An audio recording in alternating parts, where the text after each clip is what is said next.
ಇವತ್ತು ವಿಧಾನಸಭಾ ಕಲಾಪ 7ನೇ ದಿನಕ್ಕೇನೋ ಕಾಲಿಟ್ಟಿದೆ. ಆದರೆ ಇವತ್ತು ಕೂಡ ಇದೇ ಮೂಡ ಹಗರಣದ ವಿಚಾರಕ್ಕೆ ಸಂಬಂಧಪಟ್ಟಂತೆ ಗದ್ದಲ ಕೋಲಾಹಲ ಸೃಷ್ಟಿಯಾಗ್ಬಿಟ್ಟಿದೆ.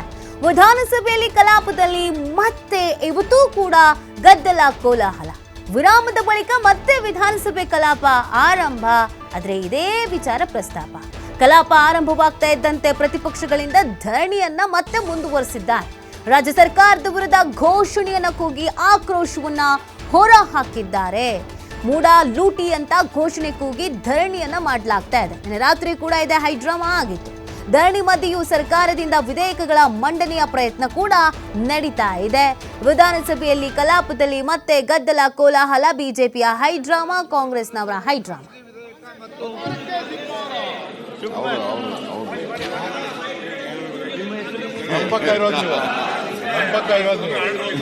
ಈಗ ನಮ್ ಜೊತೆ ನಿಂತ್ರೆ ಧರಣಿ ಅಂತ ಬರ್ತೈತೆ. ವರದಿಯನ್ನು ಒಪ್ಪಿಸುವುದು. ಕ್ಯಾಮರಾ ತಗೊಳಪ್ಪ. ರುದ್ರಪ್ಪ ಮಾನಪ್ಪ ಲಮ್ಮಾಣಿ. ಅಧ್ಯಕ್ಷರೇ, ಕರ್ನಾಟಕ ವಿಧಾನಸಭೆ ಸದಸ್ಯರುಗಳ ಖಾಸಗಿ ವಿಧೇಯಕ ಮತ್ತು ನಿರ್ಣಯಗಳ ಸಮಿತಿಯ 3ನೇ ವರದಿಯನ್ನು ಸದನದಲ್ಲಿ ಮಂಡಿಸುತ್ತಿದ್ದೇನೆ. ರುದ್ರಪ್ಪ ಮಾನಪ್ಪ ಲಮ್ಮಾಣಿ ಅವರು ನನ್ನ ಹೆಸರಿನ ಮುಂದಿರುವ ಅರ್ಜಿಗಳನ್ನು ಸದನಕ್ಕೆ ಒಪ್ಪಿಸುತ್ತಿದ್ದೇನೆ. ಈಗ ಚುನಾವಣಾ ಪ್ರಸ್ತಾವನೆ. ಮಾನ್ಯ ಅಧ್ಯಕ್ಷರೇ, ಏನು ನಾವು ಇವತ್ತು ಈ ವೈದ್ಯಕೀಯ ನೋಂದಣಿ ಮತ್ತು ಇತರ ಕೆಲವು ಕಾನೂನು ತಿದ್ದುಪಡಿನ ತಂದಿದ್ದೇವೆ. ಇದರ ಕೆಲವು ಅಂಶಗಳನ್ನು ಇಲ್ಲಿ ನಾನು ಪ್ರಸ್ತಾಪ ಮಾಡೋದಕ್ಕೆ ಬಯಸ್ತಾ ಇದ್ದೇನೆ. ಮುಖ್ಯವಾಗಿ ಏನು ಮೆಡಿಕಲ್ ಕೌನ್ಸಿಲ್ ಇದೆ, ಆ ಮೆಡಿಕಲ್ ವೈದ್ಯಕೀಯ ಪರಿಷತ್ ಏನಿದೆ, ಆ ಪರಿಷತ್ನಲ್ಲಿ ಕೆಲವು ಮಾರ್ಪಾಡುಗಳನ್ನು ಮಾಡಿರ್ತಕ್ಕಂಥದ್ದು. ಅಲ್ಲಿ ಹೊಸ ಸದಸ್ಯರುಗಳನ್ನು ಯಾವ ರೀತಿಯಾಗಿ ಚುನಾಯಿಸಿಕೊಳ್ಬೇಕು, ಅದರ ಬಗ್ಗೆ ಪ್ರಕ್ರಿಯೆಗಳ ಬಗ್ಗೆ ಸ್ವಲ್ಪ ತಿದ್ದುಪಡಿಗಳು ಮಾಡಿದ್ದೇವೆ. ಮತ್ತು ಅಧ್ಯಕ್ಷ ಮತ್ತು ಉಪಾಧ್ಯಕ್ಷರ ಅವರ ಒಂದು ಪದಾವಧಿಗೆ ಕಾಲಮಿತಿಯನ್ನು ಕೂಡ ನಿಗದಿ ಮಾಡಿದ್ದೇವೆ. ಹಾಗೆಯೇ ಆ ಪರಿಷತ್ತಿನ ಸಭೆಯ ಎಲ್ಲೆಲ್ಲಿ ಹೇಗೆ ನಡಿಬೇಕು, ಅದಕ್ಕೆ ಎಷ್ಟು ಕೋರಮ್ ಇರಬೇಕು, ಆ ಎಲ್ಲ ವಿಚಾರಗಳ ಬಗ್ಗೆ ಈ ಒಂದು ಬಿಲ್ನಲ್ಲಿ ಕೆಲವು ಮಾರ್ಪಾಡುಗಳನ್ನು ಕೂಡ ಮಾಡಿದ್ದೇವೆ. ಮತ್ತು ಇದರಲ್ಲಿ ಈ ಪರಿಷತ್ತಿಗೆ ಉಪ ರಿಜಿಸ್ಟ್ರಾರನ್ನು ಕೂಡ ನೇಮಕಾತಿ ಮಾಡಬೇಕು ಅಂತ ಈ ಒಂದು ತಿದ್ದುಪಡಿಯಲ್ಲಿ ನಾವು ತಗೊಂಡ್ಬಂದಿದ್ದೇವೆ. ಮತ್ತು ಈ ಒಂದು ವೈದ್ಯಕೀಯ ವೃತ್ತಿಗರ ಕಡ್ಡಾಯವಾಗಿ ನೋಂದಣಿ ಆಗಬೇಕು ಅಂತಲೂ ಕೂಡ ಅದರಲ್ಲಿ ಇದನ್ನು ಸೇರಿಸ್ಕೊಂಡಿದ್ದೇವೆ. ಮತ್ತು ವಿಚಾರಣೆಗಳು ಹೇಗೆ ನಡೀಬೇಕು ಅದನ್ನು ಕೂಡ ಸೇರಿಸಿದ್ದೇವೆ. ಮತ್ತು ವೈದ್ಯಕೀಯ ಕ್ಷೇತ್ರದಲ್ಲಿ ಕೆಲಸ ಮಾಡ್ತಾ ಇರ್ತಕ್ಕಂಥ ಡಾಕ್ಟರ್ಗಳಿರ್ಬೋದು, ಸಿಬ್ಬಂದಿ ಇರ್ಬೋದು, ಅವ್ರ ಮೇಲೆ ಏನಾದರೂ ಅವಮಾನ ಮಾಡುವಂಥ ಘಟನೆಗಳು ನಡೆದಾಗ, ಹಿಂಸಿಸುವಂಥ ಘಟನೆಗಳು ನಡೆದಾಗ, ಅಗೌರವಿಸುವಂಥ ಘಟನೆಗಳು ನಡೆದಾಗ ಅವ್ರ ಮೇಲೆ ಆ ಕ್ರಮಗಳು ಯಾವ ರೀತಿ ತಗೊಳ್ಬೇಕು, ಆ ಕ್ರಮಗಳ ಬಗ್ಗೆನೂ ಕೂಡ ಇದರಲ್ಲಿ ಕೆಲವು ತಿದ್ದುಪಡಿಯಲ್ಲಿ ನಾವು ಮಾರ್ಪಾಡುಗಳನ್ನು ಮಾಡಿದ್ದೇವೆ. ಮತ್ತು ಅವರಿಗೆ ಆಗುವಂಥ ದಂಡನೆ ಏನಿದೆ, ಶಿಕ್ಷೆ ಏನಿದೆ, ಅದರಲ್ಲೂ ಕೂಡ ಏನು ಈಗ ಮಾಡಿರ್ತಕ್ಕಂಥದ್ದಂತ ಹೇಳಿದ್ರೆ, ಯಾವುದೇ ಈ ರೀತಿಯಾದಂಥ ವೈದ್ಯಕೀಯ ಕ್ಷೇತ್ರದಲ್ಲಿ ಇರ್ತಕ್ಕಂಥ ವೈದ್ಯರಿಗೆ ತೊಂದರೆ ಆದಾಗ ಅವರಿಗೆ 3 ವರ್ಷಗಳಿಗೆ ಕಡಿಮೆ ಇಲ್ಲದಂಥ ಆದರೆ 7 ವರ್ಷಗಳವರೆಗೆ ವಿಸ್ತರಿಸಬಹುದಾದಂಥ ಅವಧಿಯ ಕಾರಾವಾಸವನ್ನು ಮತ್ತು 25,000 ರೂಪಾಯಿಗಳ ಕಡಿಮೆ ಇಲ್ಲದಂಥ ದಂಡವನ್ನು ಹಾಕ್ತಕ್ಕಂಥದ್ದಕ್ಕೆ ಈ ಒಂದು ಅಮೆಂಡ್ಮೆಂಟನ್ನು ನಾವು ತಗೊಂಡ್ಬಂದಿದ್ದೇವೆ. ಸೊ ಈ ರೀತಿಯಾಗಿ ಹಲವಾರು ನಮ್ಮ ವೈದ್ಯರಿಗೆ ರಕ್ಷಣೆ ಕೊಡುವಂಥದ್ದು ಮತ್ತು ನಮ್ಮ ಮೆಡಿಕಲ್ ಕೌನ್ಸಿಲ್ ಇನ್ನೂ ಉತ್ತಮ ರೀತಿಯಾಗಿ ಅದನ್ನು ಕಾರ್ಯನಿರ್ವಹಣೆ ಮಾಡ್ತಕ್ಕಂಥದ್ದಕ್ಕೆ ಮತ್ತು ಕೆಲವು ಏನು ಗೊಂದಲಗಳಿತ್ತು ಅದನ್ನು ಸ್ಪಷ್ಟೀಕರಣ ಮಾಡ್ತಕ್ಕಂಥದ್ದಕ್ಕೆ ಈ ಒಂದು ನಮ್ಮ ಒಂದು ಈ ತಿದ್ದುಪಡಿಯಲ್ಲಿ ನಾವು ತಗೊಂಡು ಬಂದಿದ್ದೇವೆ. ಆದ್ದರಿಂದ ನಾನು ಕೇಳ್ಕೊಳ್ಳೋದು ಏನಂತ ಹೇಳಿದ್ರೆ, ಈ ಒಂದು ಮೇಲಿನ ವಿಧೇಯಕದ ಖಂಡ 2ರಲ್ಲಿನ 9ನೇ ಪ್ರಕರಣದ ಅದರಲ್ಲಿ ಅಧ್ಯಕ್ಷನು ಹಾಜರಿಲ್ಲದಿರುವಾಗ ಉಪಾಧ್ಯಕ್ಷನು ಅಧ್ಯಕ್ಷನಾಗಿ ಕಾರ್ಯನಿರ್ವಹಿಸತಕ್ಕದ್ದು ಎಂಬ ಪದಗಳ ನಂತರ ಅಧ್ಯಕ್ಷ ಮತ್ತು ಉಪಾಧ್ಯಕ್ಷ ಇಬ್ಬರೂ ಹಾಜರಿಲ್ಲದಿರುವಾಗ ಹಾಜರಿರುವ ಸದಸ್ಯರ ಪೈಕಿ ಆಯ್ಕೆ ಮಾಡಿದ ಸದಸ್ಯನು ಸಭೆಯ ಅಧ್ಯಕ್ಷತೆಯನ್ನು ವಹಿಸತಕ್ಕದ್ದು ಎಂಬ ಪದಗಳನ್ನು ಕೂಡ ಸೇರಿಸಿದ್ದೇವೆ. ಮತ್ತು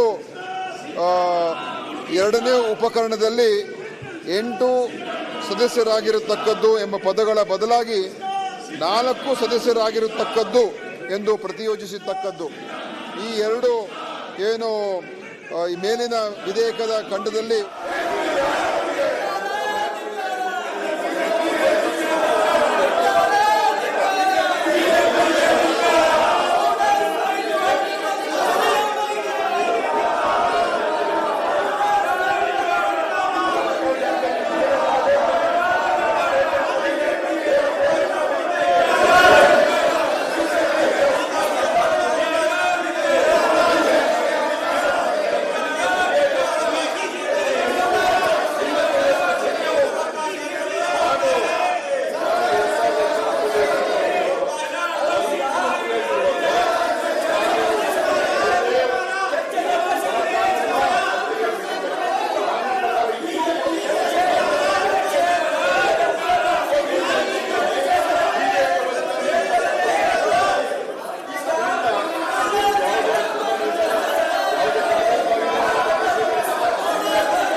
ಮೈಸೂರು ನಗರಾಭಿವೃದ್ಧಿ ಪ್ರಾಧಿಕಾರ ಕೂಡ ನಿವೇಶನ ಹಂಚಿಕೆಗೆ ಸಂಬಂಧಪಟ್ಟಂತೆ ನಡೆದಿದೆ ಎನ್ನಲಾದ ಅವ್ಯವಹಾರ ಕುರಿತು ವಿರೋಧ ಪಕ್ಷದವರು ನೀಡಿದ ನಿಲುವಳಿ ಸೂಚನೆಗೆ ರಾಜ್ಯ ಸರ್ಕಾರವು ನಿವೃತ್ತ ನ್ಯಾಯಾಧೀಶ ನೇತೃತ್ವದಲ್ಲಿ ಸದರಿ ವಿಷಯ ಬಗ್ಗೆ ಪರಿಶೀಲಿಸಲು ಹಾಗೂ ವರದಿಯಿಂದ ಆಯೋಗವನ್ನು ರಚಿಸುವುದರಿಂದ ನಿಯಮ 62 ಮೇಲೆ ಚರ್ಚೆಗೆ ಅವಕಾಶವನ್ನು ನಿರಾಕರಿಸಲಾಗಿದೆ ಎಂದು ನೀಡಿದ ತೀರ್ಪಿನ ಮೇರೆಗೆ ವಿರೋಧ ಪಕ್ಷದ ನಾಯಕರು ಗೌರವಾನ್ವಿತ ಪೀಠವು ನೀಡಿರುವ ತೀರ್ಪನ್ನು ಮರುಪರಿಶೀಲಿಸಬೇಕೆಂದು ವಿನಂತಿ ಮಾಡಿದ ಮೇರೆಗೆ ಪತ್ರವನ್ನು ನೀಡಿದಲ್ಲಿ ಪರಿಶೀಲನೆ ಪೀಠದಿಂದ ತೀರ್ಪಾಗಿರುತ್ತದೆ. ಅದರಂತೆ ವಿರೋಧ ಪಕ್ಷದವರು ಕಳೆದ ವಾರ ವಾಲ್ಮೀಕಿ ಹಗರಣ ಬಗ್ಗೆ ನೀಡಲಾದ ಸೂಚನೆ ಸಂಬಂಧ ಷರತ್ತಿನೊಳಪಟ್ಟಂತೆ ಚರ್ಚೆ ನಿಯಮ 68 ಅಡಿಯಲ್ಲಿ ಅವಕಾಶ ನೀಡಬೇಕೆಂದು ಕೋರಿ ಪತ್ರ ನೀಡಿದ್ದಾರೆ. ಮಹರ್ಷಿ ವಾಲ್ಮೀಕಿ ಪರಿಶಿಷ್ಟ ಪಂಗಡ ಅಭಿವೃದ್ಧಿಗಾಗಿ ನಿಯಮಗಳಲ್ಲಿ 180 ಕೋಟಿ ರೂಪಾಯಿಗಳನ್ನು ಅಕ್ರಮವಾಗಿ ದುರುಪಯೋಗ ಮಾಡಿಕೊಳ್ಳಲಾಗಿದೆ ಎಂಬ ವಿಷಯವನ್ನು ನಿಲುವಳಿ ಸೂಚನೆ ಮೂಲಕ ಚರ್ಚಿಸಲು 15/7/24 ನೀಡಿದ ಸೂಚನೆ ಸಂಬಂಧದಲ್ಲಿ ಸದರಿ ವಿಷಯವು ನ್ಯಾಯಾಲಯದಲ್ಲಿದ್ದು ತೀರ್ಪು ನೀಡಿರದ ಯಾವುದೇ ಸಂಗತಿಯನ್ನು ಕುರಿತು ಮಾತನಾಡತಕ್ಕದ್ದಲ್ಲ ಮತ್ತು ಸದಸ್ಯರೊಬ್ಬರ ಮೇಲೆ ವೈಯಕ್ತಿಕ ದೋಷಾರೋಪಣೆ ಮಾಡತಕ್ಕದ್ದು ಎಂಬ ಷರತ್ತಿಗೆ ನಿಯಮ 58 ಅಡಿಯಲ್ಲಿ ಚರ್ಚಿಸಲಾಗಿತ್ತು. ಆದರೆ ಕರ್ನಾಟಕ ವಿಧಾನ ಪರಿಷತ್ತಿನ ಕಾರ್ಯವಿಧಾನ ಮತ್ತು ನಡವಳಿಕೆ ನಿಯಮ 61(3) ಅನ್ವಯ ನಿಲುವಳಿ ಸೂಚನೆ ಇತ್ತೀಚೆಗಿನಿಂದ ನಿರ್ದಿಷ್ಟ ವಿಷಯವಾಗಿಲ್ಲವಾದ್ದರಿಂದ ಚರ್ಚೆಗೆ ಅವಕಾಶವನ್ನು ನಿರಾಕರಿಸಲಾಗಿದೆ.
ನಿನ್ನೆ ಕೂಡ ಸಿಕ್ಕಾಪಟ್ಟೆ ಹೈಡ್ರಾಮಾ ಆಗಿತ್ತು. ರಾತ್ರಿ ಎಲ್ಲ ಬಿಜೆಪಿ ನಾಯಕರು ಧರಣಿ ಕೂತಿದ್ರು, ಭಜನೆ ಮಾಡಿದ್ರು.